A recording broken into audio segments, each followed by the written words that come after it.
অল্পটুকু রান্না করছি, বাঁধাকপিটা করছি, বাঁধাকপি কেটে রেখেছি। ডাল হয়ে গেছে, পাঁপড় ভাজা হয়ে গেছে, কাঁকরোল ভাজা, উচ্ছে ভাজা হয়ে গেছে।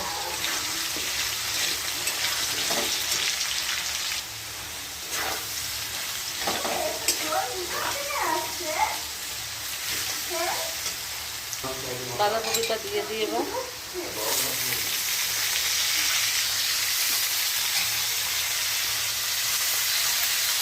ভালো করে নেড়ে নিই।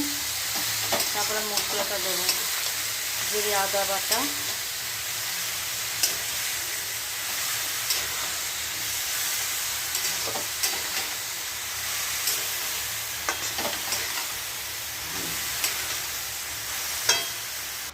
বাটনা দিয়ে দিয়েছি, জিরে আদা আর পাকা লঙ্কা ছিল তাই দিয়ে দিয়েছে, কাঁচা লঙ্কাও দিয়ে দিয়েছি। ভালো করে কষে নেব। আজকে সকালের পোস্ট করতে অনেক দেরি হয়ে গেছে।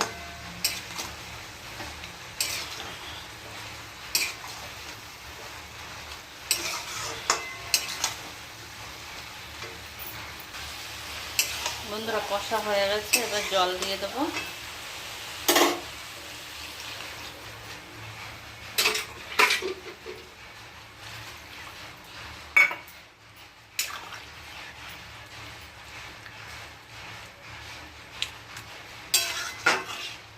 এই পর্যন্তই থাকলো। সবাই ভালো থেকো, বেশি বড় করলাম না।